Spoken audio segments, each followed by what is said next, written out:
ఇప్పుడు మనము జనరల్గా గమనిస్తున్న ఇంకొక సమస్య ఏమంటే సెకండరీ ఇన్ఫర్టిలిటీ.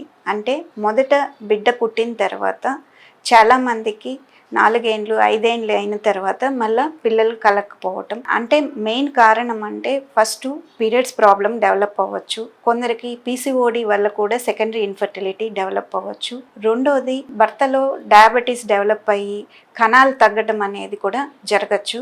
మూడోది ఈ స్ట్రెస్ఫుల్ లైఫ్ వల్ల కూడా మగవారిలో వీర కణాలు మొదటి ప్రెగ్నెన్సీకి బాగుండి సెకండ్ ప్రెగ్నెన్సీ విషయంలో స్ట్రగుల్ అవుతున్నారు.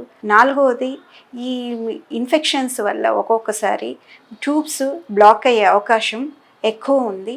సెకండ్ ప్రెగ్నెన్సీ డిలే అవుతుంది అంటే మెయిన్గా ట్యూబ్స్ ఇబ్బంది ఉన్నాయా లేదా ముందే చూసుకుంటే బెటరు. తర్వాత ఈ కారణాలు తెలుసుకొని దానికి తగ్గ ట్రీట్మెంటు ఎయిదరు అండం పెరగడానికి తీసుకోవటం, లేదు ట్యూబ్ టెస్ట్ చేసుకోవటం, కణాల్ ఇంప్రూవ్మెంట్ తీసుకోవడం ద్వారా సెకండ్ ప్రెగ్నెన్సీ అనేది రావటానికి ట్రై చేయొచ్చు.